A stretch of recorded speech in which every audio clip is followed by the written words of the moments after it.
بسم اللہ الرحمن الرحیم۔ آج ہم صورت العصر کا ترجمہ اور مختصر تفسیر کا بیان ہوگا۔ صورت عصر قرآن پاک کی مختصر ترین 3 صورتوں میں سے ایک صورت ہے، یعنی اس کی کل 3 آیات ہیں، اور جو مختصر ترین صورتیں ہیں ان میں ایک صورت الکوثر، ایک النصر اور ایک العصر، یہ 3 ہیں جن کی صرف 3 آیات ہیں۔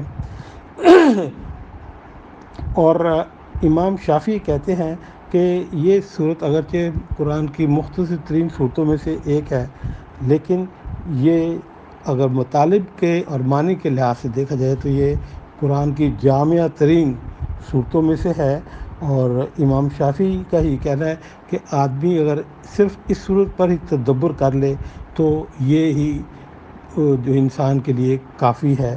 اور امام راضی جو ہیں وہ اس کو بتاتے ہیں، اس کی امپورٹنس کو، کہ صحابہ کرام جب ایک دوسرے کو ملتے تھے تو پہلے یہ صورت تلاوت کرتے تھے، پھر بات کرتے تھے، حتیٰ کہ جب وہ ان کا کو ایک پہاڑی سے کے پاس سے فاصلہ درمیان میں رہ جاتا اور پھر دوبارہ ایک اس پہاڑی سے نکل کر اس کے اپنے صحابی دوسرے کے سامنے آتے تو اس صورت کو تلاوت کرتے۔ اس سے اس کی امپورٹنس کا پتہ لگتا ہے، یہ کتنی اہم صورت سمجھی جاتی تھی اور سمجھی جاتی ہے۔ تو اس کا ترجمہ یہ ہے کہ والعصر ان الانسان لفی خسر، اللہ تعالیٰ قسم کھاتے ہیں زمانے کی کہ انسان لفی خسر، خسارے میں ہے۔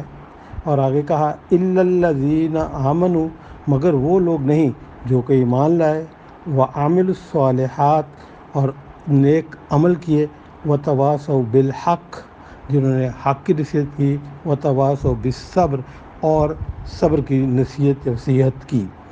تو یہ جو ہے اس کا تفسیر مختصر وہ یہ ہے کہ اللہ تعالیٰ قسم کھاتے ہیں زمانے کی کہ والعصر، میں زمانے کی قسم کھاتا ہوں، ان الانسان لفی خسر، کہ جو انسان اس زمانے کی صرف بھاگ دوڑ میں لگا رہتا ہے وہ یقیناً خسارے میں ہے۔ کیونکہ دوسری جگہ پھر قرآن پاک میں اللہ تعالیٰ نے فرمایا وَمَا الْحَيَاةُ الدُّنْيَا إِلَّا مَتَاعُ الْغُرُورِ، کہ یہ جو دنیا کا مال و دولت ہے یہ صرف اور صرف دھوکہ ہے، اس کے بالکل پیچھے ہر وقت دوڑتے رہو۔ اور نبی صلی اللہ علیہ وسلم نے اس کی ایک اور تفسیر بھی بتائی کہ عصر کا وقت جو ہے وہ بزنس پوائنٹ آف ویو سے نہایت گہما گہمی کا وقت ہوتا ہے، اور اس میں انسان اگر نماز چھوڑ دے، بھول نہ نماز پڑھے اور اپنے کاموں میں مشغول رہے، تو نبی کا کہنا ہے کہ جس نے عصر کی نماز چھوڑی اس کا سارا مال و متاع کھو گیا۔ تو اور اس کا امام راضی کا واقعہ بہت خوبصورت انہوں نے مثال دی کہ انہوں نے کہا کہ یہ ان کو بازار میں ایک برف بیچ رہا تھا اور وہ آوازیں لگا رہا تھا کہ اے لوگوں مجھ پہ رحم کرو، میرا سارا متاع، سارا مال جو ہے وہ گھل کر ضائع ہو رہا ہے۔ تو وہ انسان بھی اسی طرح، انسان کی زندگی گھل گھل کر ضائع ہو رہی ہے، جو کہ صرف اور صرف دنیا کی طرف دوڑا اور اللہ کی طرف توجہ نہ دے۔ اور آگے اللہ نے کہا الا الذین آمنوا وعملوا الصالحات وتواصوا بالحق، اور مگر کامیابی ان لوگوں کے لیے ہے کہ جو کہ ایمان لائے، عمل صالح کیے اور حق کی تلقین کی۔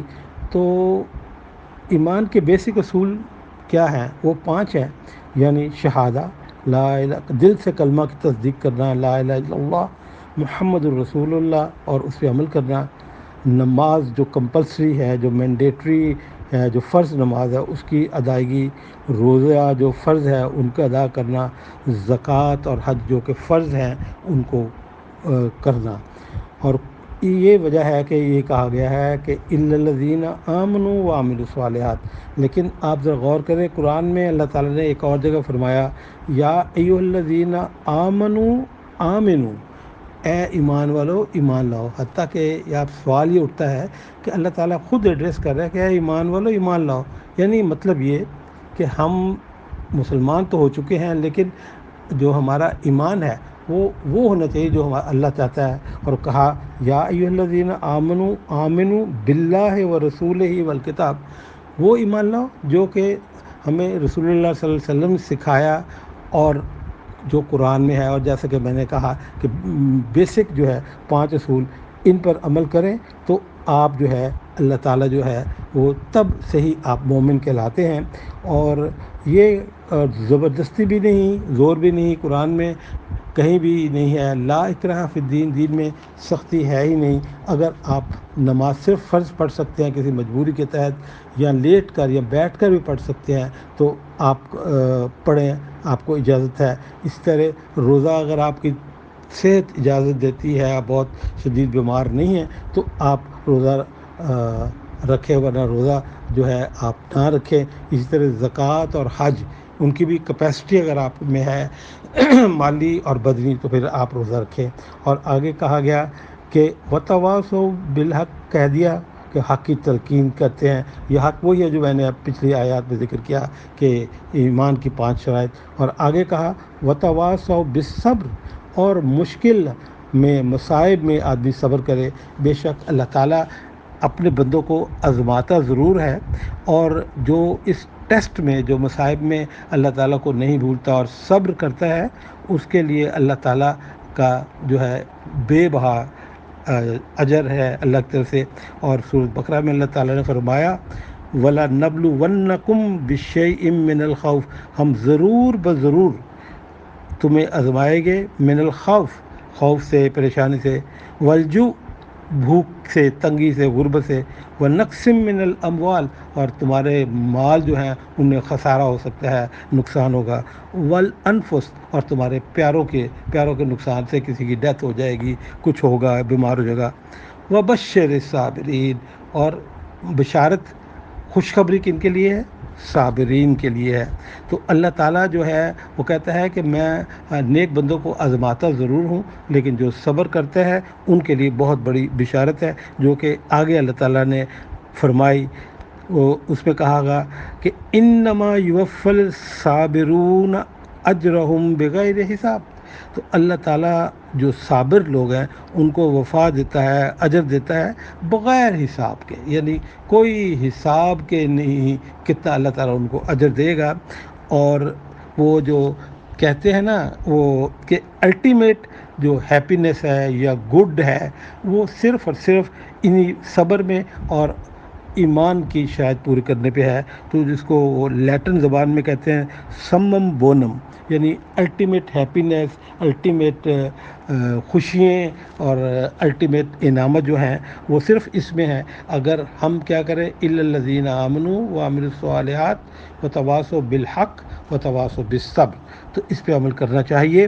اور صبر کے متعلق میں ذکر کرتا جاؤں کہ صبر انسان کو مشکلات جب آتی ہیں، بیماری آتی ہے، اور بالخصوص جب ہمارے پیاروں کی موت ہوتی ہے تو صبر کرنا اگرچہ بہت مشکل ہے، لیکن اللہ تعالیٰ نے جیسے کہا کہ میں ان کو اجر دوں گا بغیر حساب کے، ملے گا.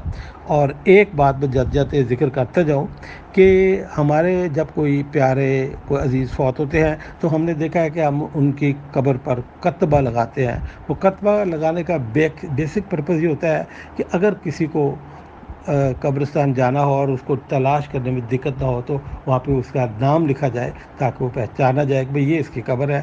لیکن ہمارے ہاں یہ ایک رواج ہے، پڑ گیا ہے رواج، جو کہ ٹھیک نہیں ہے، کہ قبر کے کتبے میں، قبر کے چاروں طرف کلمے اور آیت الکرسی اور قرآن کی بے بہا آیات لکھی ہوتی ہے. حالانکہ ہمیں یہ سمجھنا چاہیے کہ قبرستان ہے، یہاں پہ کتے، بلیاں اور دوسرے جانور بھی آتے ہیں، اور ان معصوموں کو کچھ پتہ نہیں ہوتا.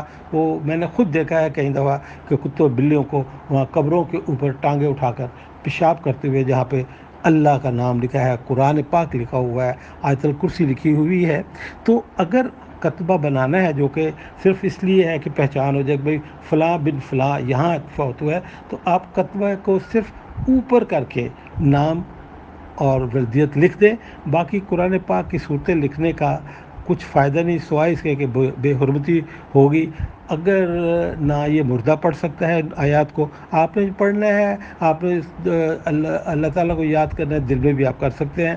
تو یہ میری ایک ہمبل سی گزارش ہے کہ جب بھی کوئی فوت ہو تو کوشش کریں کہ قرآنی آیات اس پہ نہ لکھی جائے، نام پہچان کے لیے بالکل اوپر لکھا جائے جہاں پہ کوئی کتا یا بلی وغیرہ پیشاب نہ کر سکے، اور باقی جگہ کو خالی رکھا جائے تاکہ قرآن کی بے حرمتی نہ ہو۔ یہ بالکل اس طرح ہے جس طرح کیا ہم کبھی برداشت نہیں کریں گے کہ قرآن پاک پڑھا ہو اور وہاں پہ کتا یا بلی اس کے اوپر آ کر پیشاب کر جائے، تو یہ ہم نہ کریں، اس سے ہمیں کوئی ثواب نہیں بلکہ گناہ ملنے کا احتمال ہے۔ وآخر الدعوانا ان الحمد للہ رب العالمین۔ السلام۔